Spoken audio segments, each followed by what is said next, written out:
versículo 23. Amém?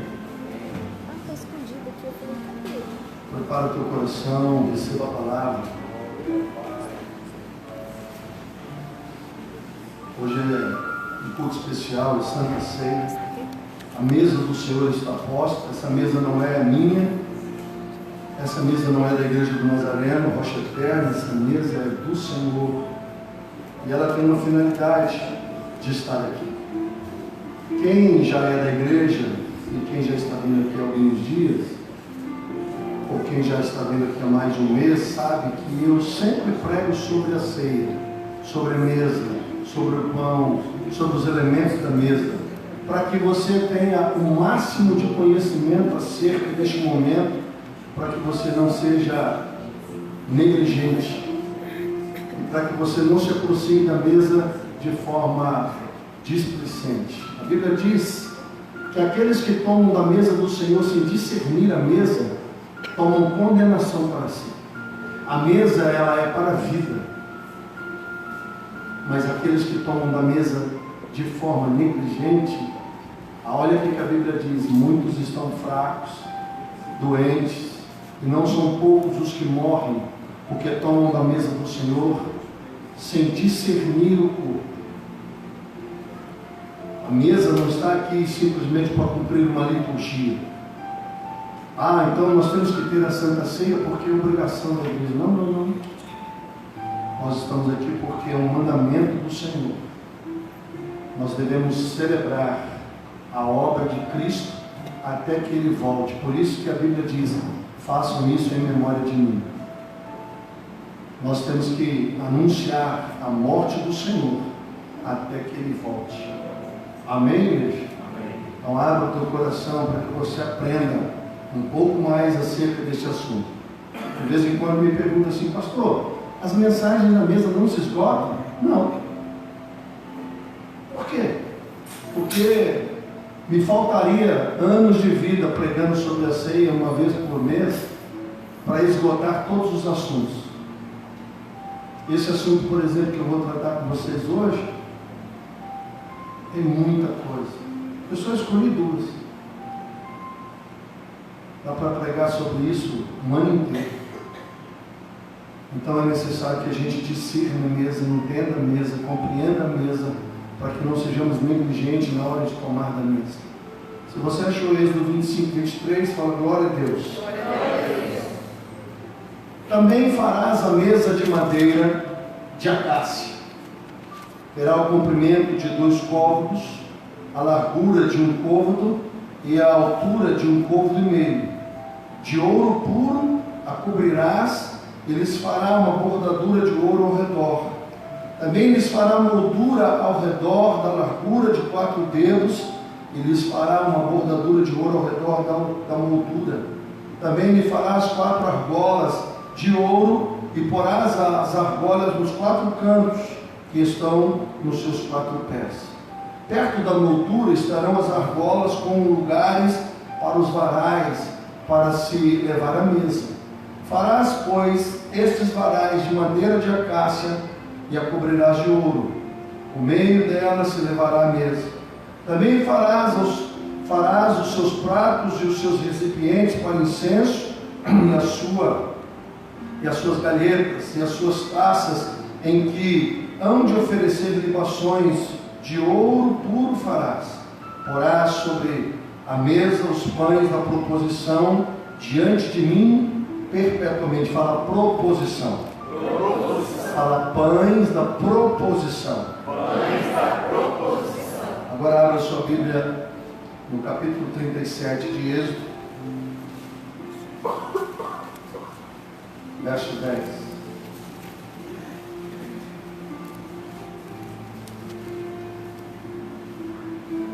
Fez também a mesa de madeira de acácia, tinha um comprimento de 2 côvados, a largura de 1 côvado e a altura de 1 côvado e meio. De ouro puro cobriu, ele fez uma bordadura de ouro ao redor. Também ele fez uma moldura ao redor, na largura de 4 dedos, ele fez uma bordadura de ouro ao redor da moldura. Também ele fundiu 4 argolas de ouro, e pôs as argolas nos 4 cantos que estavam nos seus 4 pés, Perto da moldura estavam as argolas com lugares para os varais para se levar à mesa. Fez os varais de madeira de acácia e os cobriu de ouro para se levar à mesa.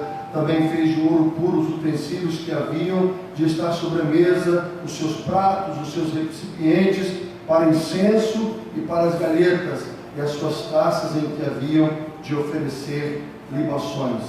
Abra a Bíblia em Levítico, um pouquinho para frente, capítulo 24. Versículo 5. Também tomarás da flor de farinha, e dela cozerás 12 pães, cada um dos quais será de 2 dízimas de um éfa, e os porás em 2 fileiras, 6 de cada fileira, sobre a mesa de ouro puro perante o Senhor. Sobre cada fileira porás incenso puro, que será para o pão como porção memorial, é oferta queimada ao Senhor. Em cada sábado, Arão os porás em ordem perante o Senhor continuamente, de parte dos filhos de Israel, por aliança perpétua. E serão de Arão e de seus filhos, os quais comerão no lugar santo, porque são coisa santíssima para eles, das ofertas queimadas ao Senhor, como estatuto perpétuo. Pode se assentar. Pai, nós queremos orar e queremos pedir que o Senhor fale conosco através da Tua poderosa palavra. Lança a luz, Espírito Santo, a Tua palavra, a obra de Jesus. Foi para isso que o Senhor foi dado, para iluminar, revelar a obra de Cristo no nosso coração. Por isso eu convido o Senhor, para que o Senhor possa nos ajudar, revelando, mostrando, abrindo o nosso entendimento, tirando qualquer distração, sono, perturbação, e antes o nosso coração esteja preso, cativo à revelação da Tua palavra, no nome de Jesus. Amém, irmão? Esse texto da mesa da proposição, ele está inserido dentro da revelação que Deus deu a Moisés sobre o tabernáculo. Deus deu uma revelação na lei, da forma como as coisas deveriam ser feitas, como o tabernáculo deveria ser construído. E é importante você entender esta revelação. Por quê? Porque quando você estuda teologia, uma das matérias que você estuda é a revelação de Deus ao homem. Então o Senhor, durante a vida do homem na terra, foi se revelando ao homem de forma que o homem pudesse compreender aquilo que na verdade Deus queria nos falar. Tudo que você estudar sobre o Velho Testamento aponta para Jesus. Deus foi se revelando. Essa mesa, ela está falando exatamente de Cristo.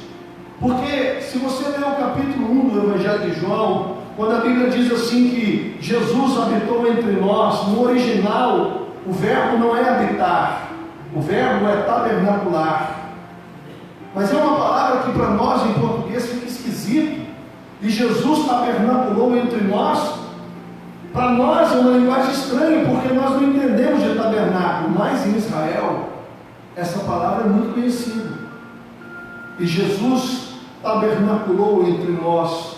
Para nós ficou mais fácil na tradução colocar: e Ele habitou no meio de nós. Em outras palavras, Deus estava dizendo que Jesus viria e se colocaria no nosso meio e estaria conosco.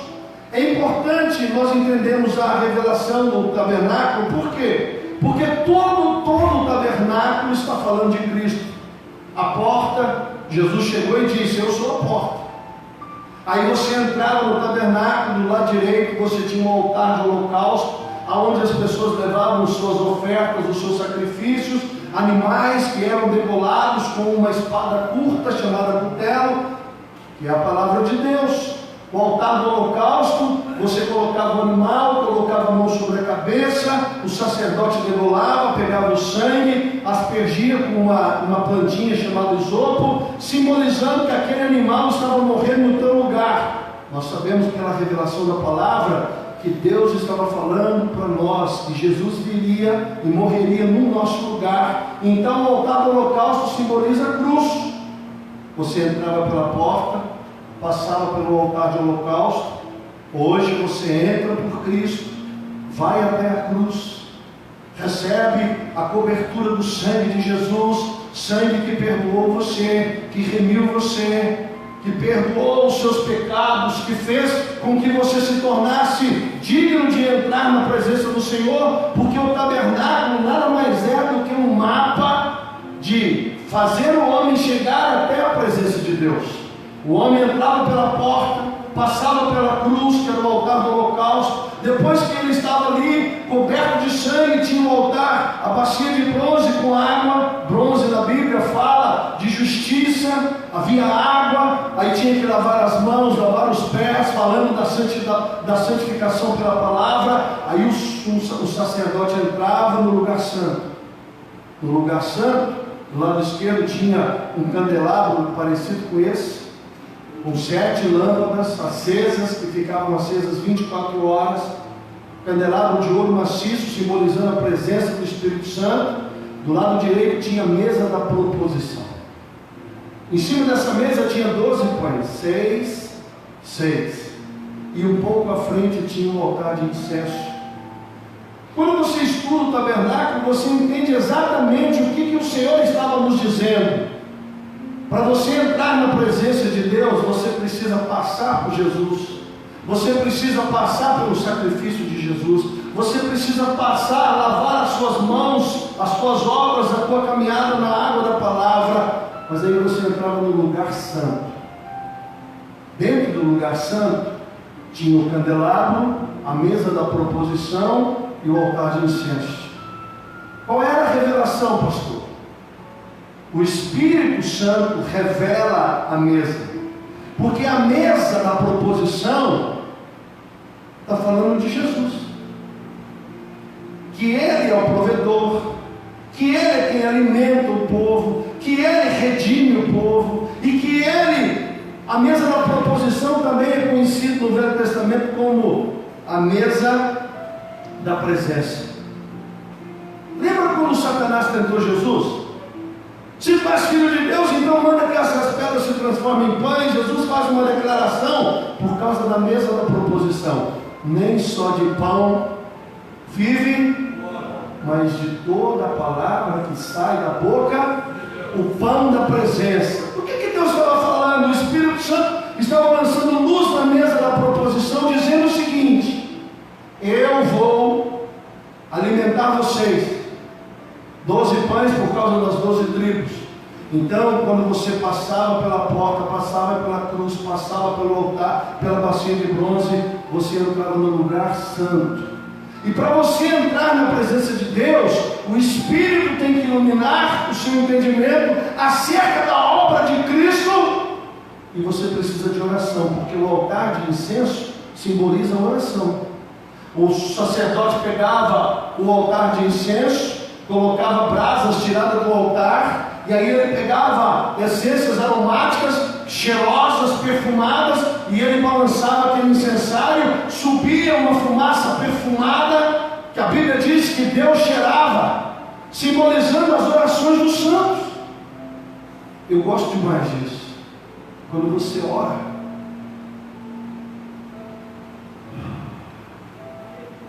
Deus cheira você, porque você exala o bom perfume do Filho dele. São símbolos muito poderosos que falam de coisas que hoje nós perdemos. O altar do incenso fala da oração. Você já imaginou isso? Que quando você está orando, o Senhor... Mas para entrar na presença de Deus, é preciso isso. Uma vez por ano, o sumo sacerdote entrava com sangue, colocava sobre a arca. Dentro da arca tinha as tábuas da lei, a vara de Arão que floresceu e um pote de ouro com maná, falando daqueles que chegam à presença de Deus, que tem a palavra dentro de si, que tem a certeza da ressurreição e que tem o alimento na sua alma dado pelo próprio Cristo. O que significa isso com a ceia? Aí você vai entender na revelação progressiva. Você já reparou reparou que todas as alianças que nós temos envolvem mesa? Aniversário, mesa. Casamento, vai casar? Semana, né? Sábado, vai casar. Vai ter festa? Vai. Vai ter mesa? Vai. Tem comida? Vai. Por quê? Porque todas as alianças são seladas com mesa. A mesa dentro do tabernáculo está falando exatamente disso: intimidade, comunhão, conhecimento. Quem que vocês vão chamar? Pega a lista de casamento de um homem e de uma mulher que vão se casar. Vão chamar estranhos? Vão chamar pessoas? Não, você chama quem? Você chama as pessoas que te amam, que você ama, pessoas que são significativas para a sua vida, para a sua história, avós, tios, amigos. A lista é restrita à intimidade. Por isso a mesa da proposição está falando exatamente disso, que para você entrar na presença de Deus, você tem que ser íntimo dele. Para entrar na presença de Deus, você tem que comer com ele. Para entrar na presença de Deus, ele tem que te conhecer. Para você entrar no lugar santíssimo e ver Deus face a face, vai ter que comer com ele. Você não chama ninguém para comer na tua casa que não seja íntimo, ou que você queira amizade. Deus também. É um princípio bíblico. Pessoas estranhas você recebe na sala. Pessoas íntimas você recebe onde? Na cozinha. Vamos para a cozinha? Vamos tomar café? Vamos comer pão? Vamos comer? A mesa da proposição está falando exatamente desta revelação. Se você quiser entrar na presença de Deus, você precisa comer com Ele. Aí você vai entender o que Jesus disse: quem não comer da minha carne e não beber do meu, não tem parte. Se você não come com Cristo, se você não se alimenta dele, vamos trazer para a revelação hoje. O que significa comer de Jesus? O que significa comer da carne dele? Comer do sangue, beber do sangue dele? O meu pastor, o pastor Renê, saudoso, que já está na glória, ele dizia para nós, quando ele dava aula, que quando nós lemos a Bíblia, é como se nós estivéssemos comendo pedaços de Jesus. Era uma forma muito carinhosa dele dizer para nós que ler a Bíblia era muito mais do que simplesmente se informar de conhecimento teológico, doutrinário. Ler a Bíblia, quando você entende que a Bíblia, a letra mata, mas o Espírito vivifica, significa que ao ler a palavra você está se alimentando de Jesus. Quando você lê e pratica e medita na palavra, você está comendo e bebendo. E aí você entende a mesa. Por quê? Tem um momento da igreja onde a mesa é posta, e sobre a mesa tem pão, e sobre a mesa tem suco. Porque Deus está trazendo ao nosso coração de novo a verdade de que se você não comer do corpo dele, e se você não beber do sangue dele, da vida dele, você não vai ter parte com ele. A mesa da proposição, ela está falando exatamente isso. Aliança. Todas as alianças da Bíblia tem comida. Pastor, mostra para mim? Mostra. Abre aí, Gênesis capítulo 18, versículo 1. Eu vou ler só 2, porque se eu fosse ler tudo, nós íamos ficar a noite inteira aqui. Gênesis 18, verso 1. Apareceu o Senhor a Abraão nos carvalhais de Mamre, quando ele estava sentado à entrada da tenda, no maior calor do dia. Levantou ele os olhos, e eis 3 homens de pé em frente dele. Vendo-os, correu para a porta da tenda ao seu encontro, prostrou-se em terra, porque ele sabia que era o Pai, o Filho e o Espírito Santo numa teofania. Deus assumiu forma humana para poder falar com Abraão. Aí disse: vendo-os, correu à seu encontro, prostou-se em terra e disse: Senhor meu, se acho mercê em tua presença, rogo-te que não passes do teu servo. Traga-se um pouco de água, lavai os pés, repousai debaixo desta árvore, trarei um bocado de pão, refazei as vossas forças, visto que chegaste até vosso servo. Depois seguirei avante. Responderam-lhe: faze como disseste. Apressou-se, pois, Abraão para a tenda de Sara e lhe disse: amassa depressa 3 medidas de flor de farinha, faze pão assado no borralho. Abraão, por sua vez, correu ao gado, tomou um novilho, tempo e bom, deu-lhe ao seu criado, que lhe apressou em prepará-lo. Tomou também a palhada e leite e novilho que mandara preparar, e pôs tudo diante deles, e permaneceu de pé junto a eles debaixo da árvore. E eles comeram. Então lhe perguntaram: todas as alianças da Bíblia são fechadas na mesa. Vamos fechar o negócio?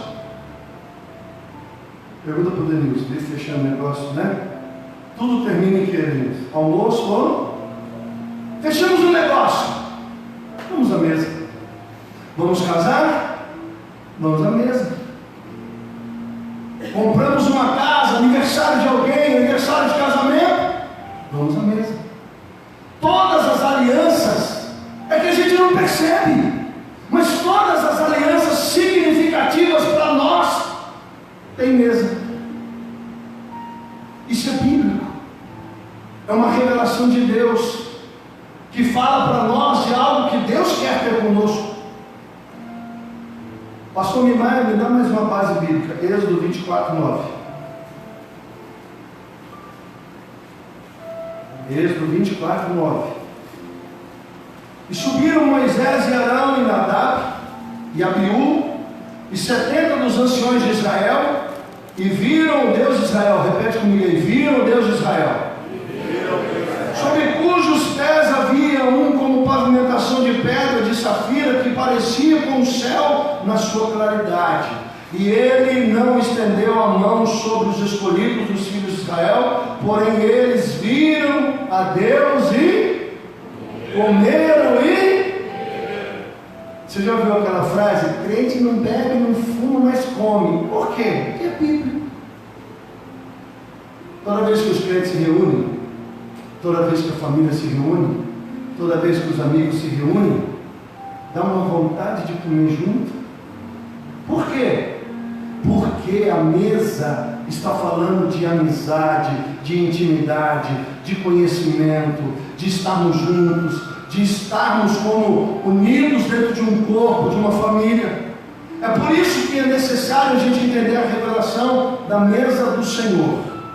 Do que Deus está falando? Qual é a revelação da mesa? A mesa da proposição, ela fala, primeiro, de provisão de Deus, provisão de alimento, provisão de redenção, provisão de libertação, provisão. Lembra lá de Êxodo 16, quando o povo estava fugindo do Egito, que Deus libertou, e aí eles falaram para Deus: olha, nós estamos perecendo. E Deus falou: Moisés, todo dia de manhã vai ter como uma névoa, uma camada fina, e o nome disso é maná, pão dos anjos. Todo mundo vai colher a sua porção. Deus então começa a revelar justamente aquilo que viria no futuro. Cristo dizendo que eu sou o pão que desceu do céu. Todas as coisas da Bíblia não estão soltas. Todos os detalhes da Bíblia têm uma revelação de quem Jesus é, e daquilo que Jesus faz, e de como Ele age, provendo. A mesa fala de provisão, a mesa fala de cuidado, de redenção, a mesa fala de aliança. Por quê? Porque quando nós falamos da Santa Ceia, da mesa do Senhor, Deus está falando para o povo: olha, eu tenho uma aliança para vocês. Eu vou ser o Deus de vocês, eu vou prover vocês, eu vou cuidar de vocês, eu vou fazer tudo o que é necessário, e vocês serão o meu povo e eu serei o vosso Deus. Você aceita? Aceita. Vamos comer. A mesa está falando disso. A mesa está falando de gratidão. Deus dá o pão de cada dia. Aí os israelitas pegavam uma porção, preparavam os pães e colocavam na mesa da presença. Entende isso? Deus dava o alimento, a farinha. Aí eles pegavam uma parte daquele alimento que Deus dava, faziam uma oferta de libação, traziam até a presença de Deus. Foi o que aconteceu com Abraão. Só que naquela época não existia ainda o tabernáculo. Então Abraão falou: olha, não saiam daqui. Foi lá e preparou um bezerro, preparou comida, preparou, colocou numa pedra. Deus está mostrando para nós, lá em Abraão, depois em toda a Bíblia, que Deus sempre nos convida a uma aliança, a uma intimidade. Deus está falando: olha, eu vou prover, eu vou cuidar, eu vou fazer aquilo que for necessário.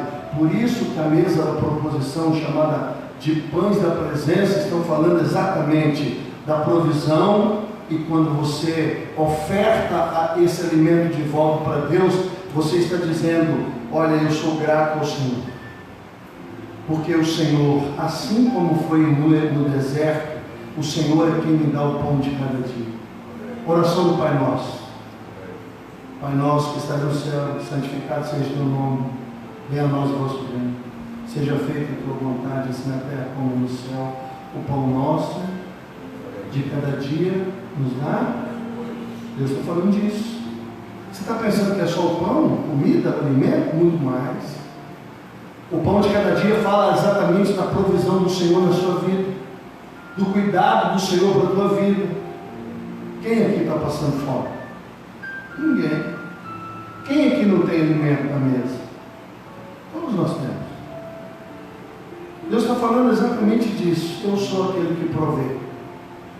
E o que Deus espera de nós na nossa aliança? Que a gente tenha gratidão e que a gente tenha adoração. Segundo a revelação que nós temos, a mesa destaca a íntima comunhão, como eu já pincelei aqui. A mesa está falando de que você precisa conhecer a Deus e Deus precisa conhecer você. Provisão, comunhão. Na Bíblia, como eu disse, todas as alianças são fechadas com a mesa. É uma forma de você agradecer. Quando você quer agradecer alguém, você vai convidar para almoçar, você vai convidar para jantar, você vai fazer um churrasco, você vai fazer um café, você vai preparar para ela, porque é uma forma de você dizer: olha, eu quero te agradecer. A mesa do Senhor está falando exatamente disso. A mesa do Senhor, o ato de comer na presença de Deus, revela intimidade com Deus e conhecimento mesmo. Isso revela que você é amado. Quando Deus convida você para a mesa dele, Ele está dizendo para você: olha, você é amado. A mesa do Senhor, da Santa Ceia, é uma declaração de amor para o seu povo, dizendo: olha, venha para a minha mesa, porque você é conhecido, eu te conheço, eu quero que você me conheça, e eu quero ter intimidade com você. Por isso Jesus declara que aqueles que aceitassem Jesus e aqueles que fossem lavados e remidos no sangue deveriam todos os meses celebrar uma festa, colocar uma mesa. Hoje é mais simples, mas no começo da igreja era literalmente chamado de festa do amor. Todo mundo levava um pouco de comida, colocava uma mesa gigante e todos verdadeiramente comiam. Por isso é chamado ceia. Era verdadeiramente um almoço. Havia comida. Hoje, por causa de uma série de questões, é um pão com um cálice. Mas quando a Santa Ceia começou, ela se chamava festa do amor, aonde as pessoas comiam juntas, partiam o pão, compartilhavam, declaravam que era uma família. Então a mesa se tornou um eterno lembrete de íntima comunhão entre Deus e o seu povo. Agora, para chegar nos dias atuais, Os elementos do tabernáculo, Hebreus 10:1 diz, são sombras daquilo que viria no futuro, de tudo que Cristo faria no futuro. Hebreus 10:1 fala sobre isso, que tudo que estava no Velho Testamento apontava para Cristo e era sombra. Então presta atenção, Jesus é a mais completa expressão do tabernáculo e do templo, representando a presença de Deus entre o seu povo. A vinda de Jesus e Ele estar como homem no nosso meio, estava falando exatamente de que o que o Velho Testamento inteiro apontou, 4.000 anos aproximadamente, de que um dia Deus viria e se colocaria no meio do seu povo. Jesus é a expressão exata de tudo isso. Jesus é o tabernáculo, Jesus é a porta, Jesus é o holocausto que se ofereceu, Jesus é a palavra, Jesus é o Espírito, Jesus é a mesa, Jesus é o altar de incenso. O tabernáculo inteiro falava de Jesus e de uma verdade, de que Deus nos levaria de volta à presença do Pai. Tudo que o tabernáculo estava falando, que haveria um tempo que nós poderíamos entrar na presença de Deus. Não só o sumo sacerdote, não só os sacerdotes poderiam entrar no lugar santo, mas que haveria um tempo em que todo o povo de Deus poderia entrar na presença dele, pelo sangue de Jesus, pelo Cordeiro de Deus que tira o pecado do mundo. Jesus, Ele é a mais completa expressão. E tem mais, por meio de Jesus, Deus deu vida à igreja, tanto agora como eternamente, por causa do sacrifício de Jesus. Abra sua Bíblia em João capítulo 1, Novo Testamento.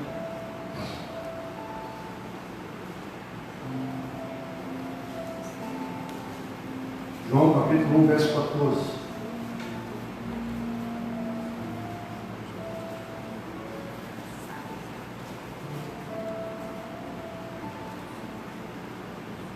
O Verbo se fez carne e habitou entre nós, cheio de graça e de verdade, e vimos a sua glória, glória como do unigênito do Pai. Abra também a sua Bíblia em João 2,19. Jesus lhe respondeu: destruí esse santuário e em 3 dias o reconstruirei. Replicaram os judeus: em 46 anos foi edificado este santuário, e tu em 3 dias o levantarás? Ele, porém, se referia ao santuário do seu corpo. Jesus deu vida à igreja, e Ele também dá vida eternamente. Abra sua Bíblia em Atos capítulo 4, verso 12.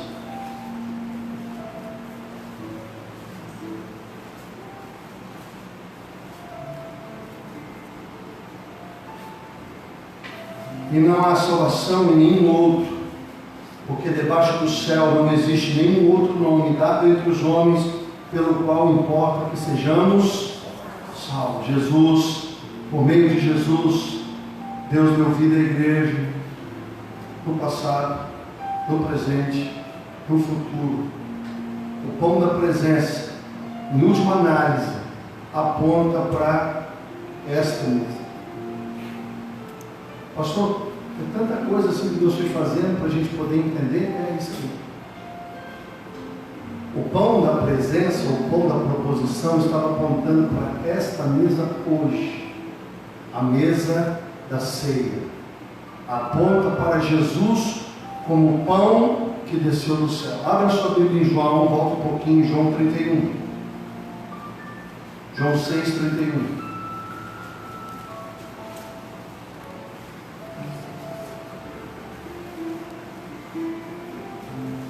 Nossos pais comeram maná no deserto, como está escrito: deu-lhes a comer pão do céu. Replicou-lhe Jesus: em verdade vos digo, não foi Moisés quem vos deu o pão do céu, O verdadeiro pão do céu é o meu Pai quem nos dá. Porque o pão de Deus é o que desce do céu e dá vida ao homem. Deus estava apontando para esta mesa que hoje fala da obra de Jesus. Verso 34, então eles disseram: Senhor, dá-nos sempre desse pão. Declarou depois Jesus: Eu sou o pão da vida. O que vem a mim jamais terá fome, e o que crê em mim jamais terá sede. O verso 35 até o 38 diz, vamos ler o 36: Porém, eu já vos disse que, embora me tenhas visto, não credes. Todo aquele que meu Pai me dá, esse virá a mim, e o que vem a mim, de modo nenhum lançarei fora. Porque eu desci do céu, não para fazer a minha própria vontade, e sim a vontade daquele que me... Versículo 30 está dizendo: E então eles disseram: Que se não fazes para que vejamos e criamos em ti, quais são os teus feitos? E eles disseram: Olha, Moisés deu para nós o maná. Jesus falou assim: Meu Pai, o verdadeiro pão do céu sou eu. Aquele pão alimentava vocês e vocês morreram no deserto. Os teus pais morreram no deserto. Mas o pão que eu dou, esse vos dará vida eterna. Jesus fala aqui no capítulo 6, no versículo 51. Olha que lindo. Eu sou o pão vivo que desceu do céu. Se alguém dele comer, viverá eternamente. E o pão que eu darei pela vida do mundo é a minha carne. Disputavam, pois, os judeus entre si, dizendo: Como pode dar-nos a comer a sua própria carne? Respondeu-lhe Jesus: em verdade vos digo, se não comerdes a carne do Filho do Homem e não beberdes o seu sangue, não tendes vida entre vós mesmos. Quem comer a minha carne e beber o meu sangue tem vida eterna, e eu ressuscitarei no último dia. É necessário você entender uma coisa: se você pegar esse pão e comer, beber desse cálice, não significa necessariamente que você está salvo. Por quê, pastor? Porque na verdade ele é só um símbolo. Como é que eu como de Jesus? Quando eu medito na palavra, quando eu pratico a palavra. Como é que eu bebo de Jesus? Quando eu obedeço a palavra. Presta atenção no que eu vou te falar. Se você não praticar, não meditar e praticar a palavra de Deus, você nunca deixará de ser um menino, espiritualmente falando. A diferença entre meninos e homens na Bíblia é a capacidade que ele tem de obedecer e de praticar. Se você não meditar na palavra, você não se alimenta dela. Se você não se alimenta dela, você sempre será fraco. E não é conhecimento teológico, doutrinário. Não. É espírito e vida. Para que você possa fazer a vontade do Pai. Então esse ato de alimentar-se de Cristo pela fé é um simbolismo na ceia do Senhor.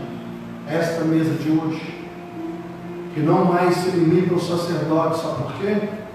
Porque pelo sangue de Jesus, Deus constituiu reis, sacerdotes e profetas. Agora não é mais um grupo seleto de homens que serviam a Deus dentro do tabernáculo. Jesus, quando morre, o sangue dele cai na terra, e a Bíblia diz que houve um terremoto, e o véu se rasgou de alto a baixo. Agora, todos nós podemos entrar na presença de Deus e podemos comer. Todos nós. Não por nós mesmos, mas pelo sangue de Jesus. A nova aliança, todos os filhos podem comer, todos os filhos podem ter comunhão, todo mundo. É por isso que hoje é estranho quando você faz um culto que promove justamente isso, de você conhecer Deus, e as pessoas ficarem com medo. Eu fiquei assustado com alguns aqui da igreja. Ficaram com medo do Espírito Santo, ficaram com medo de mergulhar, ficaram com medo de buscar. Outros, simplesmente, não é comigo. Mas se não é esse o motivo da igreja, então qual é? Levar pessoas à presença de Deus. Levar pessoas ao conhecimento de Deus. Quando nós estávamos no mundo, nós servíamos a ídolos mudos.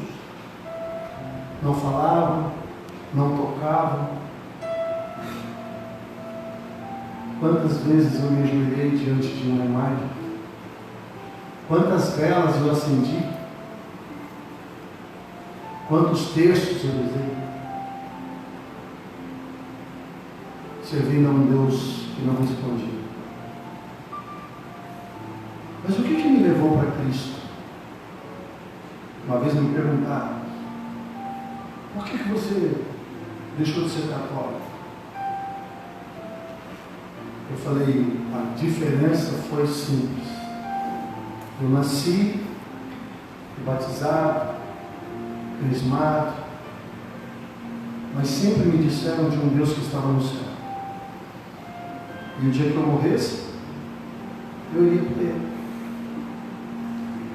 Quando eu vim para a igreja evangélica, as pessoas que pregaram para mim disseram que o Espírito de Deus podia habitar dentro de mim e que eu podia conhecer. Qual foi a minha surpresa quando eu tive a minha primeira experiência com Deus? Quando Deus falou comigo a primeira vez, eu disse: olha, Deus fala. E é por isso que eu sirvo a Ele há 26 anos. Porque Deus fala. Porque Ele é uma pessoa que você pode conhecer. Ele não é um poder, uma força. Ele não está lá no céu, vivendo a vida dele tranquilo, enquanto você está aqui se lascando na terra. Deus, Ele é real, Ele é presente no curso da sua história. Deus conhece cada detalhe da sua vida. O dia que você conhecer a Deus de forma íntima, você vai se surpreender de tantas quantas foram as vezes que Ele te livrou, que Ele te salvou, que Ele te abençoou, que Ele te ajudou. Tantas quantas foram as vezes que você nem percebeu, mas o Senhor estava lá cuidando de você. A mesa aponta para o céu. Essa mesa aqui, além de tudo isso que eu já preguei, ela ainda aponta para o céu. Abra sua Bíblia, Apocalipse 19.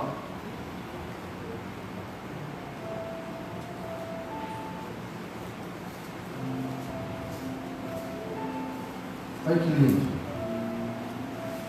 Apocalipse 19, 6. Então ouvi uma como voz de numerosa multidão, como de muitas águas, com fortes trovões, dizendo: aleluia, pois reina o Senhor nosso Deus, o Todo-Poderoso. Alegremos-nos e exaltemos-nos e demos a glória, porque são chegadas as bodas do Cordeiro, cuja esposa a si mesmo já se ataviou, porque a igreja é a noiva, e quando ela chegar no céu, ela vai ser a esposa do Cordeiro. Pois lhe foi dito, lhe foi dado vestir-se de linho finíssimo, resplandecente e puro, porque o linho finíssimo são os atos de justiça dos santos. E então me falou o anjo: escreve, bem-aventurados aqueles que são chamados à ceia das bodas do Cordeiro. Presta atenção. Essa mesa, a Bíblia está dizendo que tem uma dessa posta no céu esperando você. Eu não ligo para essa mesa aqui. Bom, então não sei o que você vai fazer no céu. O que você vai fazer no céu? Se você não liga para essa mesa aqui que você vê, como é que você pode crer numa mesa que está no céu preparada para você? Quando nós chegarmos no céu, Jesus disse que nunca mais ele ia comer do pão e do beber do vinho até que chegasse o momento de nós celebrarmos no céu.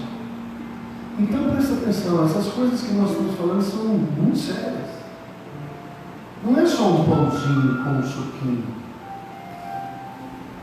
Não é só uma liturgia que a gente precisa cumprir. Não, se eu não tomar da ceia, não é esta ceia. Essa ceia ela é importante, porque ela traz à nossa memória o que Cristo fez. Mas se você não come de Cristo diariamente, se você não bebe dele diariamente, essa mesa aqui não vai ter muita importância para você. Você vai achar assim, vamos lá na ceia, o pastor vai encher o saco. Vamos tomar na ceia, vamos tomar. Outros chegam em pecado na igreja e falam, bom, se eu não tomar a ceia, as pessoas vão ver que eu estou em pecado, porque a gente ensina aqui. Se você está em pecado, se arrependa, confessa e abandona, toma na mesa. Se você não quer abandonar o seu pecado, um conselho, porque eu não vou te proibir de pecar. Não tome na mesa do Senhor em pecado, porque senão você vai se tornar réu do sangue de Jesus. Se o sangue de Abel clamava por justiça, imagina que o sangue de Jesus está clamando. Por isso que esse momento é muito importante para a vida da igreja. A mesa do Senhor, falando de provisão, falando de amor, falando de carinho, falando de cuidado, falando de intimidade, falando de conhecimento, falando para mim e para você que é uma aliança. Por isso que Jesus disse que a ceia do Senhor é a nova aliança no seu sangue. A mesa é um convite para os filhos. Ontem eu fui almoçar com os meus pais. É bom, né? Quem tem pai ainda, né? Pai é bom demais. Ir na casa do pai da gente comer, matar a saudade do arroz, da comida. É disso que Deus está falando. Mesa fala de intimidade. Por isso o Senhor hoje nos convida à mesa. Por isso o Senhor nos convida à aliança. O convite é assim, eu sou o pai, vocês são meus filhos. Vamos comer juntos? Essa é a ideia. Selar uma aliança. Amém, igreja? O Senhor te convida para, mais uma vez, selar uma aliança.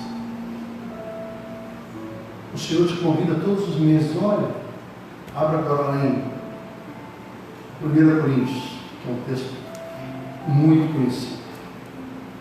Todo mundo conhece, quase de cor e salteado. 1 Coríntios 11, verso 23.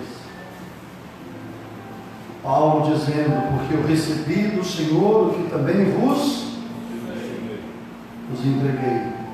Que o Senhor Jesus, na noite em que foi traído, tomou o pão e, tendo dado graças, o partiu e disse, isto é o meu corpo que é dado por vós. Fazer isto em memória de mim. Por semelhante modo, depois de haver ceado, tomou também o cálice, dizendo, este cálice é a nova aliança no meu sangue. Fazer isso todas as vezes que o beberes em memória de mim. Porque todas as vezes que comerdes este pão e beberes o cálice, anunciais a morte do Senhor até que Ele venha. Por isso, aquele que comer o pão ou beber o cálice do Senhor indignamente ou em pecado, será réu do corpo e do sangue do Senhor. Examine-se, pois, o homem a si mesmo, e assim coma do pão e beba do cálice. Pois quem come e bebe sem discernir o corpo, come e bebe juízo para si. E eis a razão porque há entre vós muitos fracos, muitos doentes, e não poucos que dormem. Porque se nós julgássemos a nós mesmos, nós não seríamos julgados. Mas quando julgados, somos disciplinados pelo Senhor, para não sermos condenados com o mundo. Um dia desse, uma pessoa falou para mim: pastor, posso falar uma coisa? Eu disse: pode. As palavras da ceia do Senhor são muito duras. A ceia é uma festa. Eu concordo. Mas sobre mim repousa uma responsabilidade de não permitir que você se iluda, achando que você pode tomar dessa mesa de qualquer forma. Não, vou tomar de pão quebrado, vai. Muitos estão fracos. Pastor, eu não tenho força de orar, não tenho força de ler Bíblia, eu não tenho força de vir à igreja, eu não tenho força para nada. Muitos estão fracos, muitos estão doentes, e muitos estão morrendo. E aqui você pode pôr um morrer literal, ou você pode pôr um morrer espiritual.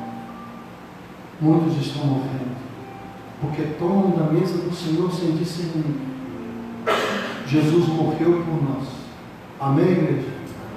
Pagou o preço da nossa salvação.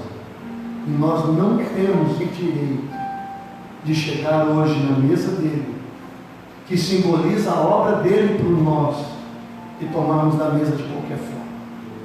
Por isso que eu vou dizendo para vocês: olha, prepara o teu coração, pegue um período para ler a Bíblia, pegue um período para orar, para que o Espírito Santo possa falar ao teu coração, para que você possa se consertar com o Senhor caso necessário, para que o teu coração se encha de alegria, para que você possa chegar na mesa.